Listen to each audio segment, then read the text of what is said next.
우리는 지난주에 사도행전 말씀을 함께 나누면서 걷지 못했던 사람이 고침받는 사건을 통해서 구원받을 만한 믿음에 대해서 함께 말씀을 나누며 생각했습니다. 성경은 믿음은 들음에서 난다고 계속 그렇게 말씀하고 있습니다. 나면서부터 걷지 못했던 이 사람은 바울이 선포하는 예수님 자랑을 귀담아 듣고 있었고, 그 말씀을 들으면서 믿음이 생겨나기 시작했습니다. 그리고 예수님이 자신의 병과 영혼의 문제까지 모든 것들을 다 해결해 줄 수 있는 진짜 구원자이시구나 라는 것들을 믿게 되었죠. 바울이 예수님 자랑을 하고 있는 중에 이 사람의 이런 반응을 보면서 이 가운데 구원받을 만한 믿음이 생겨났구나 라는 것들을 알아보았습니다. 그리고 예수의 능력으로 그를 일으켜 세우는 기적을 베풀게 되죠. 여러분, 이 기적을 보고 그곳에 모여있던 많은 사람들이 바울과 바나바를 우상으로 섬기려고 하는 일들이 있었죠. 이들은 처음부터 하나님을, 예수님을, 그리고 바울이 하는 예수님 자랑을 귀담아 들었고 믿었던 건 아닌 것 같습니다. 걷지 못했던 자, 태어나면서부터 걷지 못했던 자와 함께 바울이 하는 예수님 자랑을 듣고 있었지만, 수많은 군중들 가운데는 들음에서부터 믿음이 생겨난 게 아니라 기적이 일어나는 상황을 보고 믿음이 생겨나기 시작했죠. 하지만 기적을 보고 생겨난 믿음은 잘못된 믿음이라고 했습니다. 왜 그렇습니까? 그 믿음은 믿음이 흔들릴 때마다 더 큰 기적이 있어야 유지되는 믿음이기 때문에 그렇습니다. 더 큰 기적이 일어나지 않으면 믿음이 흔들릴 때 그들은 쉽게 주저앉아 버립니다. 그래서 성경은 온전한 믿음은 기적에서부터 나는 게 아니라 진리의 말씀을 듣고 진리의 말씀이 가슴에 새겨지는 그것으로부터 온전한 믿음이 생겨난다고 계속 말씀해 주고 있는 거예요. 여러분, 또 우리에게도 기적을 바라는 그런 마음들이 있습니다. 그리고 또 우리도 기적을 보면서 그것들을 우상화시키려는 마음들이 있고, 나 스스로 나 자신을 우상이 되게끔 하려고 하는 욕심과 교만도 우리 안에 있죠. 때문에 기적을 통한 믿음은 이렇게 우상 숭배로 빠져들기 쉬운 모든 요인들을 다 갖추고 있다는 거예요. 그래서 성경은 계속 말씀하고 있죠. 온전한 믿음은 말씀과 기도를 붙들고 주 안에서 함께 자라가는 그 믿음이 온전한 믿음이에요. 그렇지 않으면 우리에게는 구원받을 만한 믿음이 아니라 구원받을 만한 믿음과 전혀 상관없는 거짓 믿음이 우리를 장악하고 우리를 다스리게 될 것입니다. 저와 여러분 안에 정말 하나님을 믿는 말씀에 근거한 온전한 믿음이 자리 잡고 있어서 구원받을 만한 믿음이 늘 우리 안에 넘쳐나게 되기를 주님의 이름으로 축원드립니다. 여러분, 오늘 말씀은 이제 온전한 예수의 제자가 되려고, 그리고 또 진짜 하나님의 백성 되려고 하는 성도들에게 그렇게 반갑지 않은 말씀입니다. 하나님의 말씀에 온전히 순종하고 예수님 자랑을 하면서 정말 성도답게 살려고 그렇게 몸부림치고 발버둥치고 있는 바울과 바나바에게 지금 엄청난 혼란이 닥쳤습니다. 그리고 오늘 본문의 말씀을 쭉 읽어보면 이 혼란으로 바울과 바나바의 고생이 끝나는 것이 아님을 확인할 수 있어요. 다시 말하면 어떤 말이에요? 성도가 겪어야 되는 혼란과 핍박은 계속 지속된다는 말이죠. 그리고 이 혼란과 어려움은 바울과 바나바에게만 있는 것이 아니라 이 땅에서 성도로 살아가는 모든 자들에게 공이 다 주어지는 혼란과 핍박이라는 것도 오늘 말씀을 통해서 우리는 발견할 수 있게 됩니다. 여러분, 이런 말씀을 받기 시작하면 이제 막 신앙생활을 시작하거나 믿음이 그렇게 튼튼하지 못한 성도라면, 야, 예수 믿으면 복 받는다고 했는데, 야, 이렇게 어렵고 힘들면 예수 믿어야 될 필요가 있을까? 라는 생각이 들 수도 있겠다 라는 마음이 들었어요. 여러분, 그러나 성경에서 말씀하고 있는 진짜 성도의 삶은, 여러분 성경을 잘 읽어보십시오. 지속해서 한결같이 계속 똑같이 얘기해 주고 있거든요. 진짜 성도의 삶은 환난과 핍박이 끊이지 않는 삶일 것이다. 환난과 핍박이 끊이지 않지만 세상 사람들은 알지 못하는 하나님께서 주시는 평안과 또 진리 안에서 누리게 될 자유가 있다. 하나님이 너희들과 함께 해주실 거예요. 하나님 은혜 주실 거예요. 하나님이 견딜 수 있도록 해주실 거예요. 그런 과정을 통해서 너희들은 온전한 하나님의 사람으로 변화되어져 가고 이 세상을 바꾸는 하나님의 사람이 될 거야 라고 성경이 계속 우리에게 말씀해 주고 있죠. 그리고 또 오늘 말씀에 나타나는 것을 살펴보면 이렇게 환난과 핍박이 끊이지 않고 있지만 이 길을 걸어가고 있는 수많은 성도들이 있다는 것도 보여주고 있습니다. 여러분, 오늘 이 말씀을 나누면서 저와 여러분이 성도가 마땅히 걸어가야 될 그 환난과 고생의 길 함께 걸어가고자 다시 결단하고 다시 마음을 다잡을 수 있게 되기를 주님의 이름으로 축원드립니다. 여러분, 먼저 19절 말씀해 보면 바울이 예수님 자랑을 하다가 돌에 맞아서 죽을 지경에 이른 것을 보게 됩니다. 여러분, 19절 말씀 우리 같이 한번 읽어보십시오. 다 같이 읽습니다. 시작. 유대인들이 안디옥과 이고니온에서 와서 무리를 충동하니 그들이 돌로 바울을 쳐서 죽은 줄로 알고 시외로 끌어내치니라. 아멘. 여러분, 성경을 쭉 읽다 보면 여러 사건 중에서 이해되지 않는 상황을 발견할 때가 참 많습니다. 여러분, 오늘 지금 우리가 읽은 19절 말씀이 그런 사건 중에 하나입니다. 여러분, 이 19절의 말씀이 왜 잘 이해가 되어지지 않냐면 여러분, 19절 말씀 앞에 어떤 사건이 있었습니까? 바울과 바나바를 제우스와 헤르메스로 오해하고 여러분, 이 사람들이 그 두 사람을 우상으로 섬기려고 제사하려고 했던 사건이 앞에 있었잖아요. 그런데 이런 사람들이 금방 마음을 바꿔서 바울을 돌로 치고 있습니다. 여러분, 이 상황이 이해되시나요? 여러분, 이게 세월이 한참 지나서 마음이 이렇게 바뀐 게 아니라고요. 순식간에 마음이 이렇게 뒤집어지는 거라고요. 여러분, 굉장히 이해하기 어려운 상황이죠. 여러분, 예수님의 상황도 한번 생각해 보십시오. 예수님이 십자가 주시기 위해서 예루살렘에 입성할 때의 모습을 한번 떠올려 보세요. 여러분, 이스라엘 백성들이 예수님을 어떻게 맞았습니까? 예? 호산나 다윗의 자손이여 호산나 막 이렇게 외쳤다고요. 길바닥에 옷을 깔고 나뭇잎을 쭉 깔아서 예수님을 그렇게 열렬히 맞아들였던 그 이스라엘 백성들이 하루 이틀 새에 어떻게 바뀌죠? 십자가에 못 박으라! 십자가에 못 박으라! 여러분, 이렇게 사람을 죽일 듯이 달려드는 그 모습으로 완전히 바뀌잖아요. 여러분, 이런 모습들은 도무지 이해가 되지 않는 상황들이 어떻게 사람이 순식간에 이렇게 바뀔 수 있을까? 적어도 일주일이나 한 달 정도 그 안에 시간이 이렇게 쭉 흘러가는 상황에서 여러 가지 상황들과 여러 가지 이야기들을 들으면서 마음이 그렇게 바뀌었다면 그건 이해가 되잖아요. 우리도 그럴 때 있잖아요. 맞죠? 근데 하루 이틀 새에 이렇게 급격하게 마음이 바뀌는 거, 저는 아무리 이해하려고 해도 이 모습이 이해가 되지 않더라고. 여러분, 억지로라도 이해해 보려고 노력해 보니까 군중을 조종하는 몇몇 사람들이 있구나. 그리고 대다수의 군중들은 그들을 조종하는 그 몇몇 사람들의 이야기에 따라서 그냥 움직여 가고 있구나 라는 결론에 도달하게 되더라고요.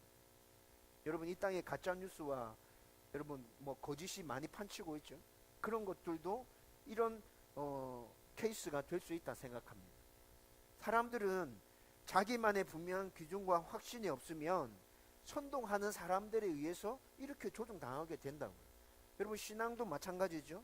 우리 삶의 정확한 기준인 말씀을 바탕으로 온전한 믿음 위에 서 있지 않으면 우리 가운데 선동하는 자가 다가옵니다. 누구입니까? 마귀입니다. 마귀가 우리를 선동질해서 잘못된 길로 나가게 만들죠. 네, 이상하게 바뀌어지는 거예요. 여러분, 우리 삶의 정확한 기준인 말씀을 바탕으로 온전한 믿음 위에 굳게 서 있어야만 선동하는 자가 우리 가운데 다가왔을 때 옳고 그름을 분별할 수 있고 내가 가야 될 정확한 길을 알 수 있게 되는 거예요. 여러분, 오늘 말씀에 나타나는 선동하는 자는 누구입니까? 19절 말씀에 보면 군중을 선동하고 있는 사람들은 유대인이라고 말씀하고 있습니다. 그리고 이 유대인들은 비시디아 안디옥과 이고니온에서 온 자들이라고 밝혀주고 있죠. 여러분, 바나바와 바울이 지금 루스드라에 오기 전에 이고니온에서 예수님 자랑을 했습니다. 그 전에는 어디에서 예수님 자랑했습니까? 비시디아 안디옥에서 예수님 자랑했어요. 그런데 두 지역 모두 몇몇의 유대인들이 바울과 바나바를 굉장히 심하게 핍박했죠. 그래서 이들이 그 핍박을 피해서 비시디아 안디옥에서 이고니온으로 지역을 옮겼고, 이고니온에서 또 루스드라로 지역을 옮겼습니다. 그리고 여러분, 비시디아 안디옥에서 루스드라까지는 거리로 170km 떨어져 있습니다. 이고니온에서 루스드라까지는 45km가 떨어져 있습니다. 여러분, 이때 이 당시의 교통수단이 뭐가 있죠? 주로 대부분 걸어 다니는 거잖아요. 그렇죠?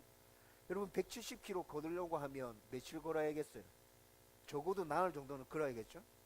여러분, 45km는 하루 온종일 걸어야 되는 거죠? 여러분, 그런데 그 나흘 길을, 그 하루 온종일 길을 걸어서 바울과 바나바를 죽이기 위해서 찾아온 유대인들이 있었습니다.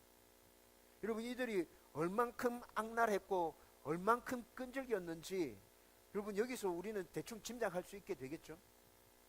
여러분, 결국 바울은 이들의 돌에 맞아 죽을 지경에 이르렀습니다. 여러분, 19절 말씀 우리가 방금 읽었었는데 쭉 살펴보면 시외로 끌어내쳤다는 것을 볼 때 여러분, 이들은 지금 바울이 죽었다고 생각했었어요. 돌로 쳤는데 그 돌에 맞고 이제 죽었다 생각해서 그 바울을 끌고 가서 성 밖에다가 내버린 거죠. 여러분, 그런데 이 과정에서 유대인들이 선동해서 군중들이 함께 돌을 들고 치는 그 일에 동참했는데 법적인 문제를 제기하거나 부당함을 제기하는 사람이 아무도 없었어요. 여러분, 이를 미루고 또 짐작해 보건대 그만큼 유대인들의 선동이 굉장히 계획적이었고 치밀했고 철저했고 설득력이 있었다는 것을 짐작해 보게 되는 거예요. 유대인들의 선동이 그러했기 때문에 그 유대인들의 말을 들은 사람들이 법적인 문제 그리고 부당함 이런 것들에 대해서는 전혀 생각하지 않고 마땅히 이들을 돌로 쳐 죽여야겠구나 라는 생각으로 그 일에 동참하게 됐던 것이죠. 여러분, 고린도 후서에 가면 바울이 자기가 예수님 자랑을 하면서 당했던 수많은 고난들에 대해서 요약해서 정리해서 말씀해 주고 있거든요. 그런데 그 11장에 예수를 자랑하면서 한번 돌에 맞아 죽을 뻔했다라고 말하고 있는데 그 사건이 바로 이 사건인 거예요. 아무튼 바울은 이렇게 돌에 맞아 거의 죽게 되었는데 여러분, 그런데 말씀을 또 잘 살펴보면 그렇게 죽게 된 바울을 하나님께서 다시 살려놓고 계심을 보게 됩니다. 20절 말씀에 보면 거의 죽게 된 바울이 일어나 라고 말씀하고 있는데 이 일어나 라는 이 단어를 헬라어로 살펴보면 앉았다가 일어나는 거나 누웠다가 일어나는 그 상황에서 이 단어를 사용하기도 하고 또 죽었다가 다시 부활하는 상황에서 일어나 라는 이 단어를 똑같은 상황에서 사용하고 있다고. 여러분, 이 상황을 다시 정리해 보면 지금 바울은 앞에서 설명했듯이 돌에 맞아서 거의 죽게 되었습니다. 그냥 이대로 내버려 두면 오래 가지 않아서 바울은 죽게 될 거예요. 여러분, 얼만큼 상처가 컸는지 짐작이 되시죠? 근데 그 상황 가운데서 하나님께서 바울 가운데 역사하십니다. 그렇게 해서 어떻게 되었다고요? 일어났다고요. 일어나서 20절 말씀에 보면 다시 루스드라 성 안으로 들어갑니다. 그리고 그 다음날 더베로 지역을 옮겨서 예수님 자랑을 하기 위해서 떠났음을 말씀을 통해서 확인할 수 있게 됩니다. 죽음 직전까지 갔던 이 바울 가운데 하나님께서 기적적으로 그를 소생시키시고 회복시켜서 다시 예수님 자랑하는 곳으로 이동하게끔 하고 있는 것들을 볼 수 있게 되는 거죠.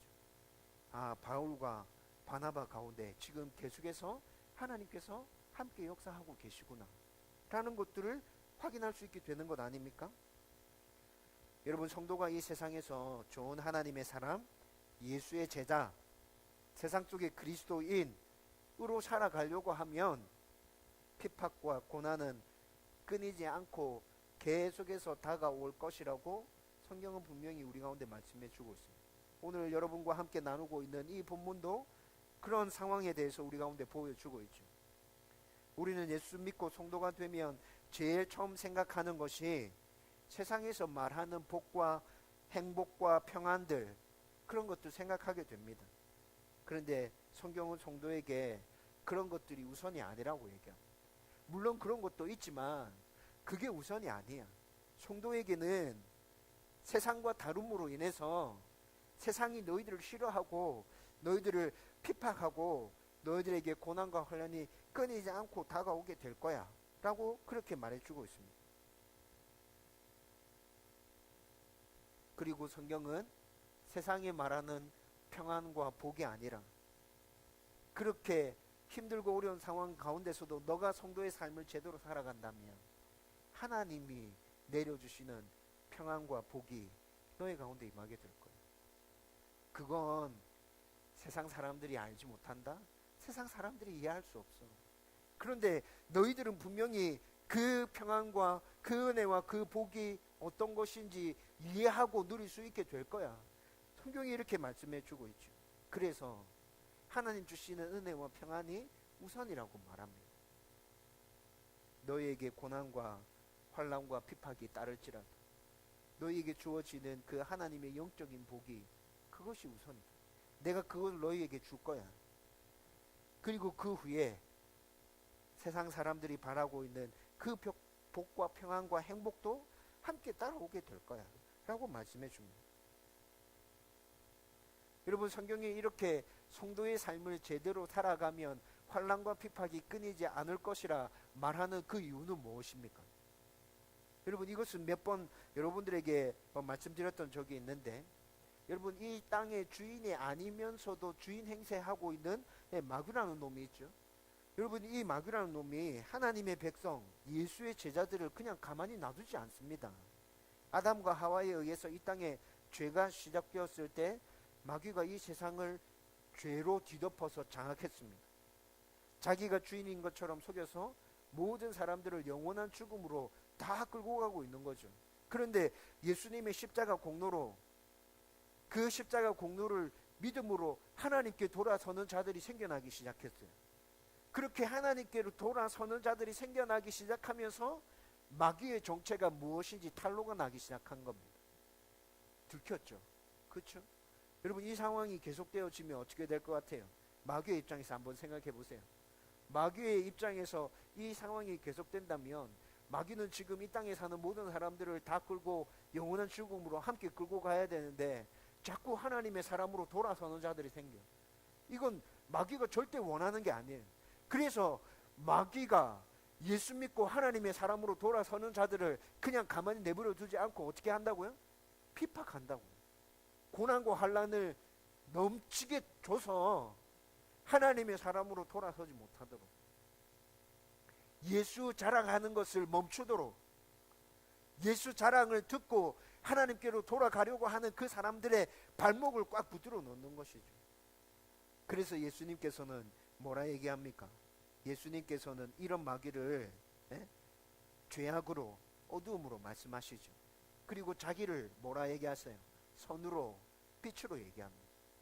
이 세상에 어두움으로 가득 덮여져 있는데 그 어두움 가운데 빛이 오면 어떻게 된다고요? 어두움은 물러가고 악은 물러가고 빛이 밝히 볼 수 있도록 밝혀준다. 예수님께서 그 비유를 드신 이유가 이렇게 마귀가 온 세상을 장악하고 있기 때문에 그 비유를 들어서 설명해 주신 것이죠. 여러분, 이런 이유 때문에 우리 가운데는 마귀가 주는 고난과 환난과 핍박이 끊이지 않고 계속될 것이라. 여러분, 마귀가 주는 환난과 고난만 있는 것이 아닙니다. 우리 안에는 또 죄성이 남아있죠. 그래서 하나님의 백성으로 살아가면서 여전히 죄를 지으려고 하는 우리 자신의 모습을 발견할 때도 있습니다. 그렇게 죄를 지음으로 인해서 그 죄에 대한 결과로 내가 힘들고 어려움에 빠질 때가 있습니다. 해서는 안 될 일을 해서 어려움이 생기잖아요. 욕심내면 안 될 것에 욕심내어서 어려움이 생기잖아요. 그건 내 안에 있는 죄성으로 말미암아서 생기는 어려움이기 때문에, 내가 저질러 놓은 일이기 때문에 감당해 가야 돼요. 어쩔 수 없어요. 여러분, 또 이런 고난과 환난뿐만이 아니라 하나님께서 우리를 테스트하시는 것도 있습니다. 좋은 하나님의 사람으로 세우기 위해서, 우리를 강하게 하기 위해서, 하나님께서 어려운 환경 가운데 몰아넣으시고 그 가운데서 인내를 가르치시고 그 가운데서 하나님을 붙드는 법을 가르치시는 거죠. 여러분, 그런데 오늘 말씀에 나타나고 있는 이 핍박과 이 환난은 누가 주는 거예요? 마귀가 주는 것이다. 여러분, 성도에게 이런 핍박과 고난이 있지만 그래도 우리가 힘을 내고 포기하지 않고 끝까지 하나님을 붙들고 나갈 수 있는 이유도 오늘 말씀 가운데서 우리에게 보여주고 있습니다. 여러분, 그 첫 번째 이유는 뭡니까? 앞서 살펴본 것처럼 이렇게 성도의 삶을 살아내기 위해서 몸부림치는 자들에게 하나님께서 함께 해주신다는 거죠. 여러분, 이것은 성경에서 계속 약속하고 있었던 것 아닙니까? 하나님의 백성으로서 하나님의 법을 지키며 살려고 노력하는 자에게 하나님의 은혜와 믿음과 능력과 위로와 평안과 용기와 지혜 등 우리에게 필요한 모든 것이 우리 가운데 임하게 되고 하나님이 우리를 지켜주시고 보호하겠다. 내가 너희를 다스리겠다. 이것이 하나님께서 우리에게 주신 약속 아닙니까? 그리고 오늘 말씀에서도 하나님께서 약속하신 대로 바울과 바나바에게 역사하고 계심을 분명히 보여주고 있잖아요. 여러분, 이제는 더는 다른 말씀이나 기적을 바라지 말고 여러분, 지금 우리 가운데 주어져 있는 이 약속의 말씀을 붙들고 하나님 백성답게 살면서 우리 가운데 역사하시는 그 하나님을 경험해 보십시다. 하나님 정말 살아계시는지, 하나님 정말 나에게 은혜 주시는지, 하나님 말씀대로 살 때 나에게 복이 임하는지, 여러분, 그렇게 삶으로 인해서 경험해 보자고요. 여러분, 이런 경험이 쌓이게 되면 우리는 어떤 환난과 어떤 고난 가운데 들어가더라도 절대로 하나님 포기하지 않고 믿음의 길에서 벗어나지 않게 될 것입니다. 여러분, 이뿐만이 아니라 오늘 말씀에서 함께하는 동력자도 있기 때문에 함께하는 동력자가 있기에 핍박과 고난 가운데서도 힘을 낼 수 있음에 대해서 말씀해 주고 있습니다.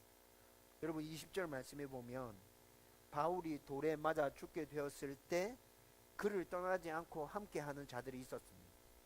여러분, 21절 말씀에 루스드라를 떠나서 더베에서 예수님 자랑을 했죠.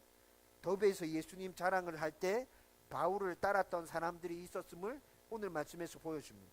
22절 말씀에서는 비시리아 안디옥과 이고니온에 다시 돌아가서 바울이 그들이 어떻게 믿음 가운데서 살아가고 있는지에 대해서 확인하는데 그 사람들의 모습 가운데 바울을 따르고 있는 사람들이 있다는 것도 오늘 말씀 가운데서 다시 보여주고 있어요.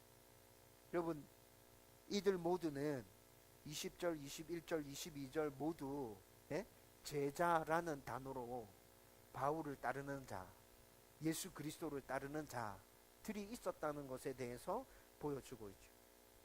여러분, 제자라는 이 단어는 마르투스라는 단어인데 순교를 의미하는 단어입니다. 제자라는 단어 안에 담긴 뜻을 정확하게 풀어보면 죽을 각오를 하고 예수님을 따르는 자라는 거죠. 그런데 20절에 21절에 22절에 가는 곳곳에 누가 있었다고요? 예수의 제자들이 있었다. 바울이 가르친 대로 하나님의 말씀을 붙들고 바울의 가르침에 따르려고 하는 제자들이 곳곳에 있었다고. 여러분, 이렇게 환난과 핍박이 성도들의 삶 가운데 계속 다가오고 있지만 그 환난과 그 핍박이 나 혼자만 당하는 것이 아니라 그 환난과 그 핍박을 당하면서 끝까지 인내하고 견디고 하나님의 사람으로 살아가고자 하는 사람이 곳곳에 감추어져 있고 숨겨져 있고 그들이 열심히 그렇게 살아가고 있어요. 여러분, 우리는 가끔씩 그런 사람들 만나게 됩니다. 그런 사람들 보면 힘이 나죠. 나 혼자만 그렇게 살아가고 있는 게 아니구나. 나 혼자만 이렇게 힘들고 어려운 일들을 겪고 있는 게 아니구나. 저 사람도 그 힘들고 어려운 상황 가운데서도 꿋꿋하게 버텨가며 하나님의 사람 되기 위해서 몸부림치고 있구나. 여러분, 그것이 참으로 큰 격려가 되지 않습니까?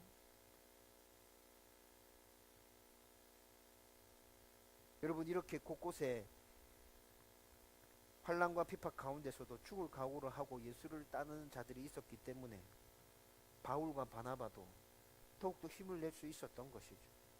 여러분, 그래서 오늘 오늘 말씀을 자세히 들여다보면 바울과 바나바가 여러 곳에서 환난과 핍박을 당했죠.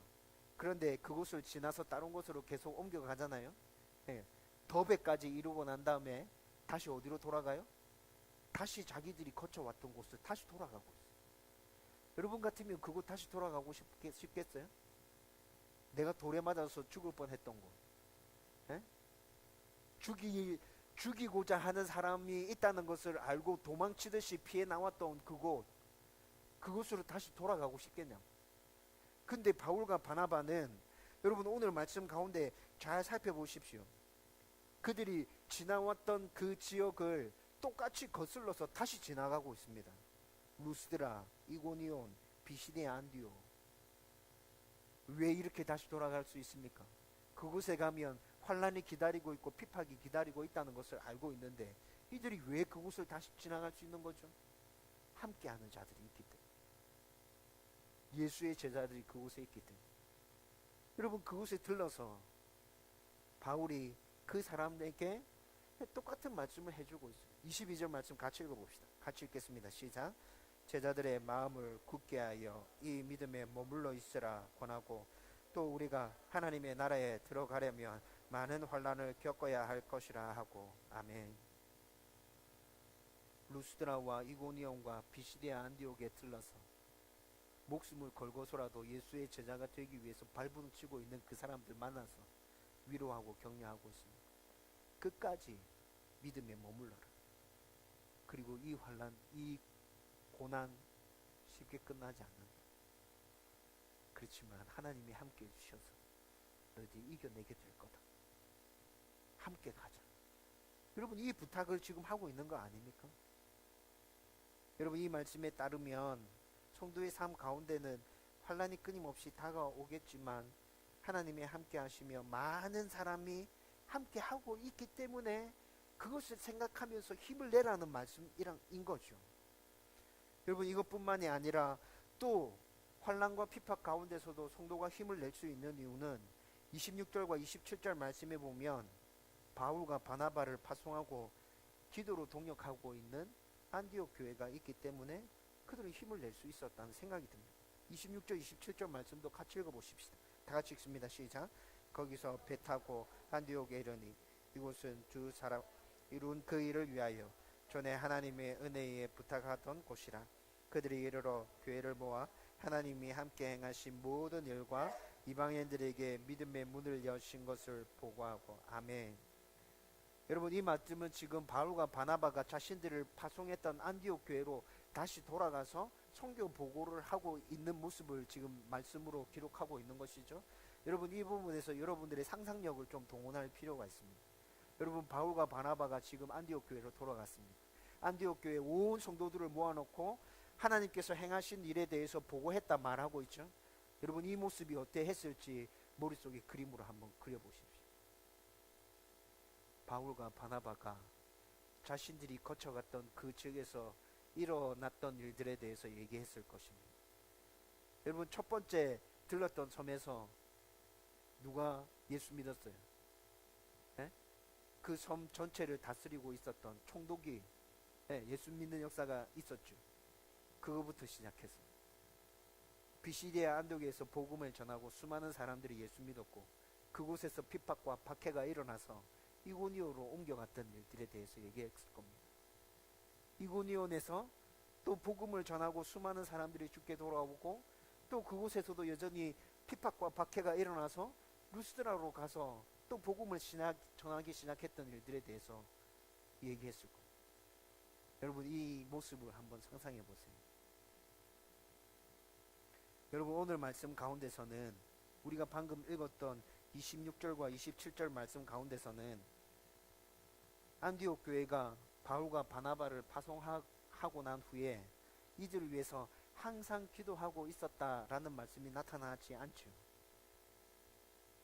근데 여러분들이 상상력을 동원해서 이 모습을 그려볼 때 바울과 바나바를 위해서 매일 기도하고 있었던 안디옥 교회 성도들의 모습이 떠오르십니까? 바울과 바나바가 선교 보고를 할 때 하나님께서 역사하셨던 그 일 때문에 함께 기뻐하고 즐거워하고 함께 하나님 앞에 영광 올려드리는 성도들의 모습이 떠오르시나요?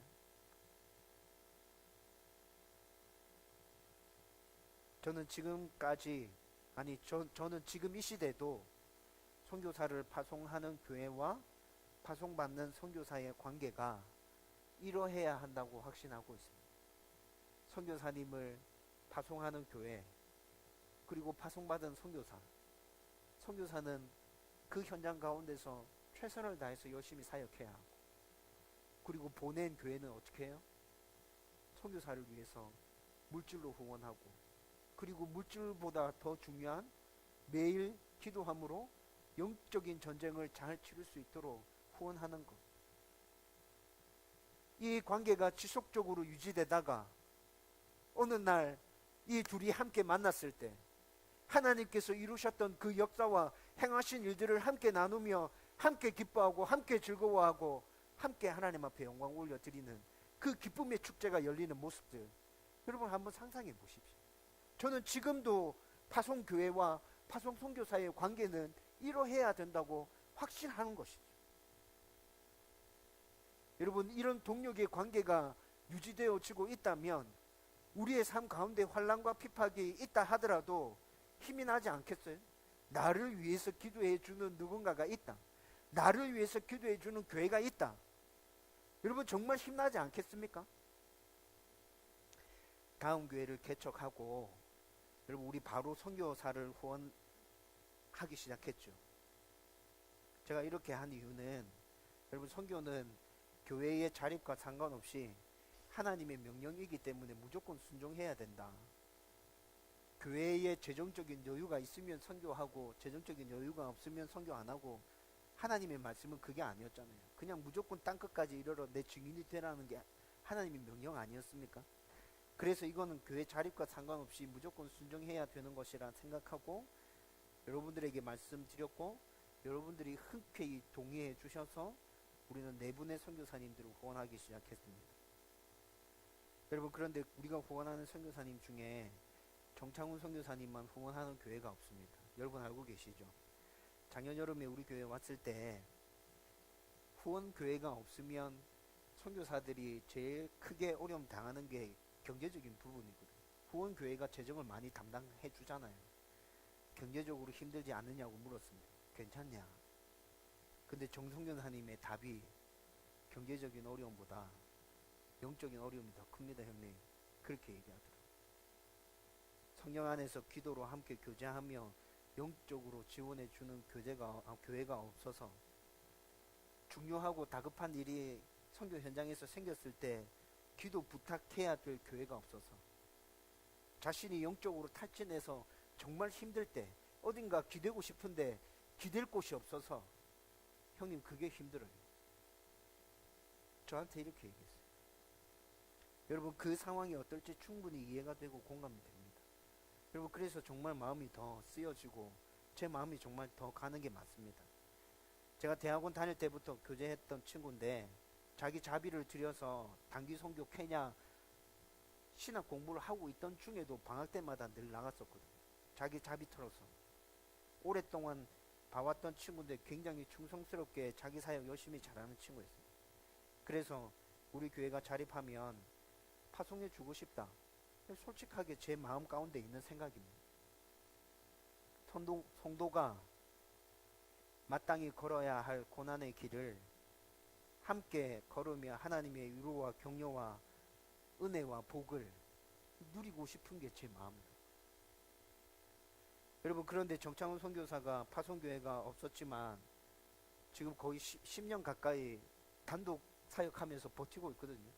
여러분 그렇게 버틸 수 있었던 이유는 파송교회는 없었지만 그래도 개인적으로 후원하면서 기도해주는 많은 성도들이 있었기 때문에 힘들고 어려운 그 고난의 상황들을 다 이겨내고 인내하고 견디면서 지금까지 올 수 있었던 게 아닌가, 저는 그런 생각도 합니다.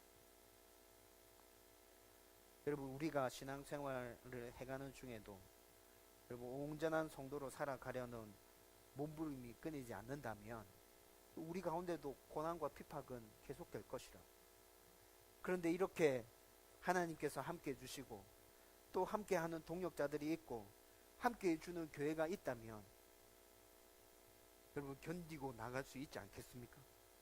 그래서 결국에는 하나님의 은혜와 복을 누리고 하나님 앞에 영광 올려드리는 삶을 살 수 있게 될 것이라 저는 확신합니다. 저와 여러분들이 그런 성도들이 됐으면 좋겠어요. 여러분, 이제 말씀을 정리하려고 합니다.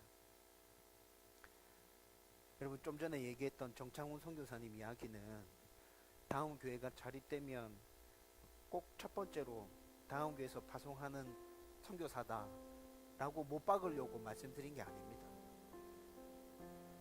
자립도 안 된 상황에서 이런 얘기하고 있다는 게 참 우습죠. 네, 저도 참 생각해보니까 참 민망하더라고요. 개척 시작하고 난 다음에 이런 생각들을 하고 굉장히 친하게 지내는 몇몇 목사님들한테 자립이 되면 우리 선교사님 파송하려고 생각하고 있어요, 이렇게 많은 사람들에게 얘기한 건 아니고 친하게 지낸 몇 분들한테 얘기했는데 시간이 지나면서 생각해보니까 좀 민망하더라고요. 자립도 안 됐는데 뭐 벌써 그런 생각을 하고 있나, 이런 생각도 들기도 하고. 근데 좀 전에 말씀드렸던 것처럼 그게 솔직한 제 마음입니다. 그리고 그게 솔직한 제 마음이라 하더라도 이 일이 진행되어져 감에 있어서도 다음 교회의 주인이 하나님이시기 때문에 제 생각과 상관없이 하나님의 뜻대로 진행되어져 가야 된다 생각합니다. 그래서 우리가 만약에 선교사를 발송할 수 있는 여건이 된다면 여러분들과 함께 의논할 겁니다. 하나님의 뜻을 묻고 기도하는 가운데 그렇게 일이 진행되도록 그렇게 준비해서 나갈 겁니다. 여러분, 단지 제가 여러분들에게 말씀드리고 싶은 건 뭐냐 하면 우리 정창훈 선교사가 자기가 느꼈던 그 어려움, 이게 어려워요, 이게 힘들어요 라고 말했던 그거 여러분 공감되지 않으세요? 치열한 영적 전쟁의 현장 가운데 나가 있는데 기도해주는 동력자가 없어서, 기댈 만한 교회가 없어서 선교사가 힘들고 어렵다. 여러분, 그 아픔이, 그 외로움이, 그 쓸쓸함이 좀 느껴지지 않나요?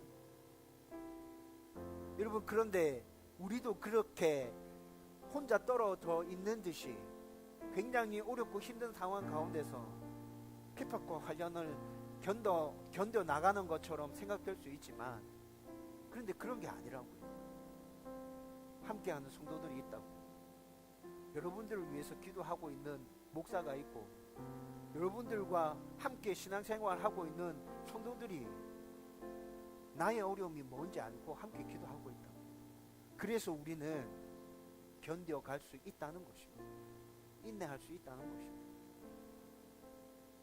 여러분, 저와 여러분들이 이런 생각들을 하고 또 나와 함께 해주는 사람들이 있다는 것 때문에 힘을 내고 우리가 마땅히 걸어가야 될 그 성도로서의 삶, 핍박과 고난이 끊이지 않는 그 삶을 묵묵하게 잘 걸어갈 수 있었으면 좋겠습니다.